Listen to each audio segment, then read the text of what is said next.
Hello दोस्तों, welcome to ICM channel. आज हमसे डिस्कस करने वाले हैं दो स्टॉक के बारे में। पहला आपका होने वाला है बजाज फिनसर्व और दूसरा आपका होगा आईईएक्स। तो इस वीडियो को जरूर से अंत तक देखना, लेकिन उससे पहले इस चैनल को सब्सक्राइब कर सकते हो और इस वीडियो को लाइक करना यदि आपको ये वीडियो पसंद है। तो चलो फिर डिस्कस करते हैं पहले बजाज फिनसर्व के बारे में। अब देखो, आज यानी कि लगभग पिछले मार्केट डे पे जो है 1.5% से ज़्यादा का जो कमजोरी देखने को मिला बजाज फिनसर्व में, और साथ साथ आपका बजाज फाइनेंस में भी कुछ खास नहीं है। लगभग 1% का गिरावट यहाँ भी आपको देखने को मिल रहा है। तो देखो, यहाँ पे यदि मैं थोड़ा पीछे का आपको याद दिलाऊं तो क्या क्या न्यूज़ था वो मैं आपको पहले जो बताता हूँ, फिर उसके बाद हम सबका जो मेन जो टॉपिक है, यानी कि आपका टेक्निकल वाइज से क्या बजाज फिनसर्व यहाँ पे ऊपर जाएगा या फिर नीचे जाएगा, या फिर अभी थोड़ा वेट करना चाहिए, तो उसके बारे में से डिस्कस करेंगे। लेकिन पहले थोड़ा जो आपका रिकैप हम सब कर लेते हैं। तो आप जानते हो कि यहाँ पे आपका बजाज फिनसर्व को जो सेबी के द्वारा आपको लाइसेंस मिल चुका है। अब आपका लाइसेंस किस बेसिस पे, यानी कि आपका म्यूचुअल फंड के बिजनेस में अब जो है बजाज फिनसर्व भी आपको उतर सकता है मार्केट में। यानी जैसे यदि आप जो जानते हो कि आपका एक्सिस म्यूचुअल फंड आपका हो गया, यानी कि आपका यदि ऐसा हम सब बोलते हैं आपका एक्सिस ब्लू चिप फंड आपका जो होता है, आपका हाइब्रिड आपका होता है, आपका इंडेक्स होता है, तो उसी तरह सेम अब जो बजाज फिनसर्व भी अब ऐसा ला सकती है, यानी कि अब ला सकती है बजाज फिनसर्व आपको इंडेक्स फंड। ठीक है, तो आपको इस तरह का देखने को मिल सकता है। तो यानी कि आप क्या समझ रहे हो कि जो पहले दो जो सेक्टर में जो कंपनी काम कर रही थी, यानी कि फाइनेंस और आपका इंश्योरेंस, अब यहाँ पे एक और जुड़ गया है जो है आपका म्यूचुअल फंड। देखो, बहुत से लोग यहाँ पे ये समझते हैं कि आपका जो इंश्योरेंस मार्केट यहाँ पे लॉन्ग टर्म में ग्रो नहीं करेगा, फाइनेंस लॉन्ग टर्म में ग्रो नहीं करेगा, लेकिन अब ये तो जान रहे हो कि आपका म्यूचुअल फंड तो ग्रो करेगा ना। तो देखो, मैं यही आपको बोलना चाहूंगा कि देखो, कभी भी फाइनेंस सेक्टर कहीं बंद होने वाला नहीं है। ठीक है, प्लस आपका जो इंश्योरेंस है वो भी आपको लगातार बढ़ते हुए दिखाई दे रहा है, और साथ साथ आपका जो म्यूचुअल फंड का जो बिजनेस है वो भी यहाँ पे लगातार ही गेन है। लेकिन डर यहाँ पे किस बात का है, वो है आपका रिलायंस इंडस्ट्रीज, यानी कि जियो फाइनेंशियल से जो है लोग अभी बहुत ज़्यादा आपका पैनिक क्रिएट कर रहे हैं। जो यहाँ पे होल्ड किए हुए उनको यहाँ पे डर लग रहा है कि क्या अब ये स्टॉक आपका 1,000 के नीचे आ जाएगा या फिर आपको 800 में आ जाएगा, क्या करना चाहिए, क्या यहाँ पे बाई या फिर सेल।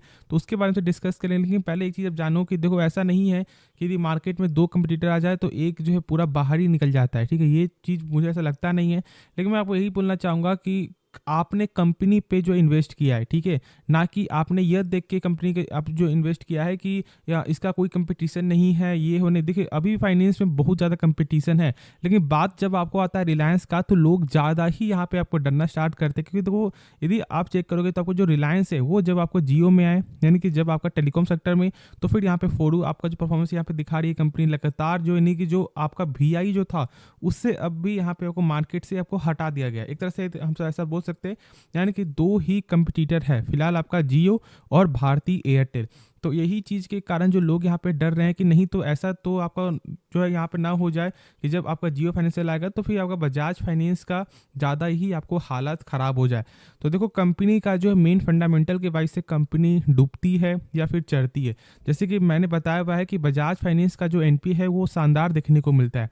अभी देखो, मैं बार बार एनपीए के बारे में डिस्कस करना नहीं चाहता, लेकिन होता क्या है कि बहुत से लोग यहाँ पे नए देखते हैं, और यदि मैं उनको यहाँ पे नहीं समझाऊंगा कि एनपीए क्या होता है तो उन्हें यहाँ पे समझ में भी नहीं आएगा कि मैं क्या बोलना चाह रहा हूँ। तो इसलिए मैं आपको बता दूं कि एनपीए का मतलब आपका होता है नॉन परफॉर्मिंग एसेट। जैसे कि मान लो बैंक आपको लोन दे रही है और आपने एक भी किस्त जो है पे नहीं किया है 3 महीने तक, ठीक है, तो बैंक को क्या लगेगा कि उनका पैसा जो मिलना है वो बहुत ही कम चांस है, यानी कि ना के बराबर ही चांस है कि उनका पैसा वापस मिलेगा, यानी कि आप पैसा उन्हें दे दोगे। ठीक है, तो देखो, तो यहाँ पे क्या होगा कि बैंक का जो है लगातार बैड लोन जो है, जिसे हम सब बोलते हैं एनपीए, वो यहाँ पे लगातार बढ़ता रहेगा। यदि आप बैंक बोल दो या फिर आप बोल दो फाइनेंशियल कंपनी का, ठीक है, लगातार ही बैड लोन आपका बढ़ते हुए दिखाई देगा। और आरबीआई के अनुसार 3% से ज़्यादा नहीं होना चाहिए। ठीक है, अब यदि बहुत से लोग बोलेंगे कि यार मान लो यहाँ पे 3% ज़्यादा आपको हो भी जाता है तो फिर क्या फ़र्क पड़ेगा। फ़र्क ऐसा पड़ेगा कि जो आप सोच भी नहीं सकते कि किस तरह से फ़र्क आपको देखने को मिलेगा। यदि मैं आपको बता दूं, जैसे कि अभी फिलहाल आपका बंधन बैंक आपका हो गया, यदि मैं आपको बता दूं आपको आरबीएल बैंक हो गया, तो जो भी स्टॉक इतना ज़्यादा प्रेशर में है, यानी कि बंधन बैंक का जो प्राइस जो आपका 400 प्लस का जो प्राइस है, और अभी लगभग फिलहाल आपका 300 के नीचे ही अभी जो चलते हुए दिखाई दे रहा है। और सेम कंडीशन आपका आरबीएल बैंक का भी, जो लगभग 400 के ऊपर का स्टॉक था, और फिलहाल अभी आपका लगभग 150 के रेंज में ही देखने को मिल रहा है। तो इसका वजह यहाँ पे एनपीए, क्योंकि लगभग एनपीए जो है 4% से आपको ज़्यादा चला गया था, और इसके कारण जो है स्टॉक ज़्यादा प्रेशर में देखने को मिला है।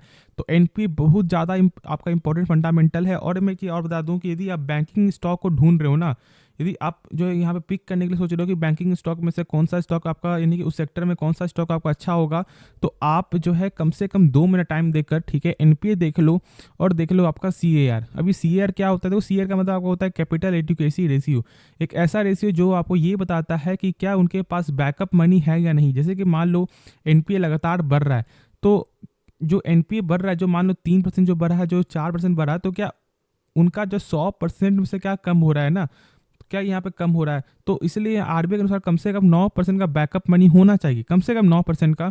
और यहाँ पे जो बजाज फाइनेंस के पास जो है 25% का बैकअप मनी देखने को मिलता है। तो मैं यही बोलना चाहूँगा कि कंपनी जो है ना, वो लॉन्ग टर्म में जो भी ग्रोथ करता है वो फंडामेंटल के बेसिस से ही ग्रोथ करता है। जो टेक्निकल होता है वो बस शॉर्ट टर्म का ही होता है। मैं उसके बारे में आपको बात करूँगा, अंत तक इस वीडियो को देखो। अब मैं एक चीज़ बता दूं कि जो आपने सुना है, जो आप सुनते हो कि ये लगभग आप जो 10 साल पहले यदि आप जो इस कंपनी में आपने यहाँ पे बाई किया होता 1 लाख रुपए, नहीं आपने जो इस कंपनी में डाला हुआ, तो फिर वही 1 लाख रुपए जो है आज बदलकर आपको हो जाता 1 करोड़ 10 करोड़। यानी कि जो 1 लाख जो आपने डाला था उस समय वो बढ़कर आपका 1 करोड़ आपको होता है। तो देखो ये सब ऐसे ही नहीं होता। हम सब ये देख लेते हैं कि हाँ यहाँ से 10,000 से आपका 1 करोड़ हुआ, ये आपका 1 करोड़ हो गया, आपका 10,000 से आपका 10 करोड़ आपका हो गया। तो सारा गेम यहाँ पे पेशेंस का है। अब पेशेंस तो आप तभी रख पाओगे जब कंपनी के बारे में आपको सारा नॉलेज होगा। यदि कंपनी के बारे में आपको नॉलेज नहीं होगा तो बात बात पे आपको यहाँ पे डर लगेगा कि कंपनी सही परफॉर्मेंस यहाँ पे नहीं दिखा रही, अब यहाँ से और लगातार गिरेगा। तो इसलिए मैं बोलता हूँ कि बेसिक जो सबसे पहले क्या है कि कंपनी का फंडामेंटल चेक कर लो। फंडामेंटल सही है तो फिर आप जो टेक्निकल वाइज से देखो कि क्या अभी हमसे बाई करेंगे। जैसे मान लो यदि आपको शॉर्ट टाइम पैसा बनाना है तो पहले जो है कम से कम फंडामेंटल देख लो कि मान लो यदि मैं आपको फंस भी जाता हूँ तो क्या हम सब यहाँ पे लॉन्ग टर्म में पैसा बना पाएंगे या फिर नहीं बना पाएंगे, ठीक है। और जो टेक्निकल है वो तो शॉर्ट टर्म में आपको हेल्प करेगा ही, लेकिन फंडामेंटल आपको दूर का बताएगा कि कंपनी जो है किस तरह का आपका जो परफॉर्मेंस आपको दिखा रही है पिछले 10 सालों में या पिछले 5 सालों में या फिर आपको पिछले 1 सालों में, ठीक है। तो चलो फिर अब जो डिस्कस करते हैं टेक्निकल वाइज से। ज़्यादा हमसे वीडियो लंबा नहीं करना चाहेंगे, लेकिन होप ये वीडियो आपको पसंद आ रहा होगा। यदि कुछ भी सीखने को मिल रहा है तो जरूर से इस चैनल को सब्सक्राइब कर सकते हो, इस वीडियो को लाइक करना और दोस्तों में शेयर करना जिनके पास जो है बजाज फिनसर्व है, ठीक है। तो देखो मैं बता दूं कि आपका ये जो आपका फ्रेम है ना वो है आपका यहाँ पे 1 डे का फ्रेम है, ठीक है। अब देखो यहाँ पे ये जो कैंडल जो बन रहा है, जो यहाँ पे लगातार जो आपको गिरावट जो आपको देखने को मिल रहा है, यदि आप इसका पैटर्न चेक करोगे तो पैटर्न क्या देखने को मिलता है आपको, डब्लू पैटर्न ये बन रहा है। लेकिन देखो मैं एक चीज़ बता दूं कि आप हर समय डब्लू पैटर्न या फिर आप जो है डबल टॉप पैटर्न जो है आप पैटर्न देखकर कभी भी किसी स्टॉक को बाई मत करना, ठीक है। यानी कि आप टेक्निकल बस यदि आप यही चेक करते हो कि हाँ यहाँ पे आपको डबल टॉप बन रहा है, हम सब यहाँ पे सेल करते हैं या फिर सॉरी हम सब बाई करते हैं, या फिर यहाँ पे आपका फिर यहाँ पे यदि कोई और भी आपका बन रहा है चार्ट, जैसे कि आपका फ्लैग आपका बन रहा है तो हम सब ये करते वो करते नहीं। देखो ये बहुत ही कम आपका रेयर चांस ही होता है। मार्केट जब बंद होता है ना तो उसके बाद बोलना आसान होता है कि हाँ ये हो रहा है ये हो रहा है, ठीक है। कि मेन तो आपका मेन जो देखने के लायक होता है वो आपका होता है मार्केट के टाइम में। तो मैं आपको यही बताना चाहूँगा कि देखो इसका जो फिलहाल आपका जो सपोर्ट जो था, ठीक है, देखो सपोर्ट जो सबसे मेन जो सपोर्ट है ना वो है यहाँ पे इसका नीचे वाला लेवल, यानी कि 1265 का, जो लगभग कुछ दिन पहले ही जाते हुए दिखाई दिया था, लेकिन फिर से यहाँ पे एक आपका अपसाइड का मूव आपको देखने को मिल रहा है। तो यदि आप चेक करोगे तो ये जो फिलहाल जो इसका एक अच्छा सपोर्ट था ऊपर से, जो अभी फिलहाल आपका बन चुका है रेजिस्टेंस, तो इसके नीचे अभी फिलहाल आपका यहाँ पे क्लोजिंग मिल चुका है। तो यहाँ पे क्या पॉसिबिलिटीज आपका हो सकता है, तो देखो यहाँ पे ऐसा हो सकता है कि शायद यहाँ पे आपका 1265 का लेवल देखने को मिल जाए। अब यहाँ से बाउंस बैक भी आपको कर सकता है ऊपर के साइड में।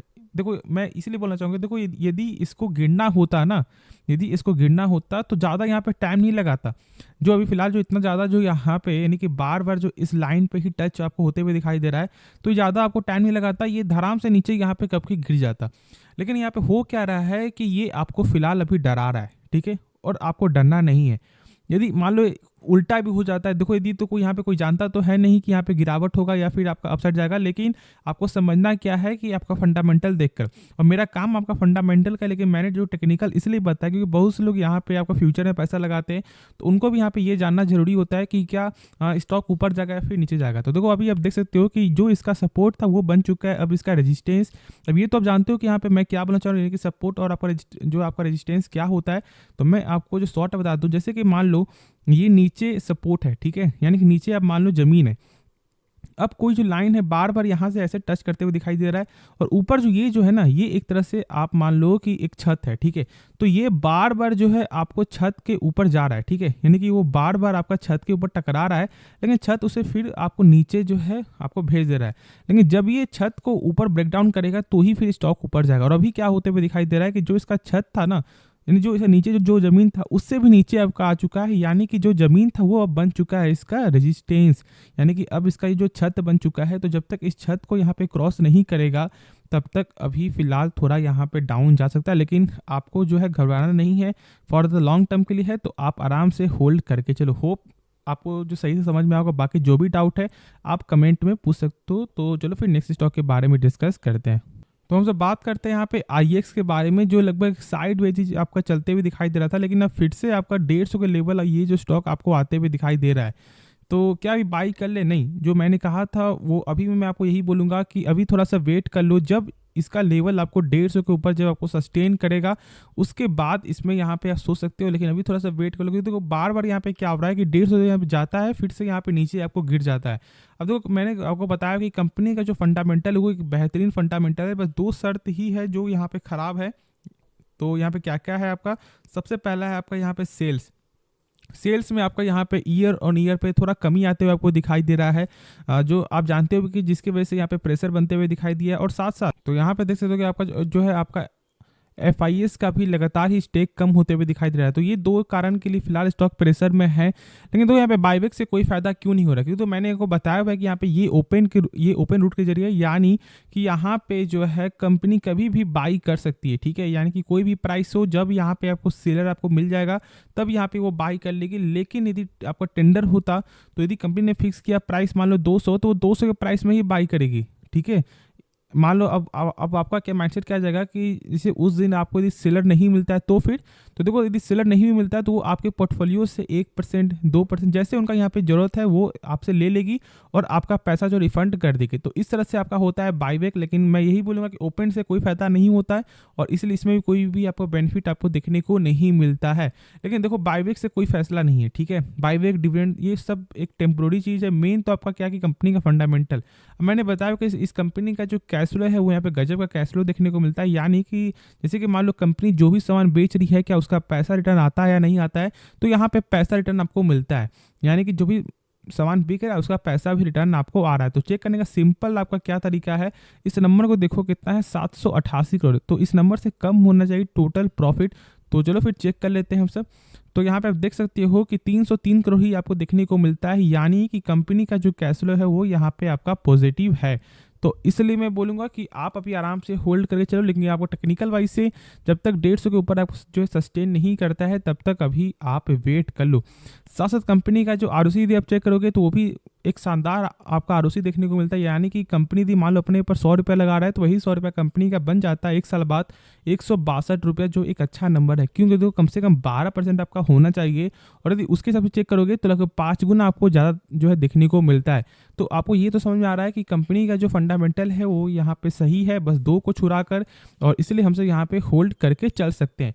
तो होप ये वीडियो पसंद आएगा। बाकी इस वीडियो में यदि कुछ भी सीखने को मिले जरूर से इस चैनल को सब्सक्राइब कर सकते हो और इस वीडियो को लाइक करना। तो चलो फिर मिलते हैं नेक्स्ट वीडियो में, तो तब तक के लिए धन्यवाद।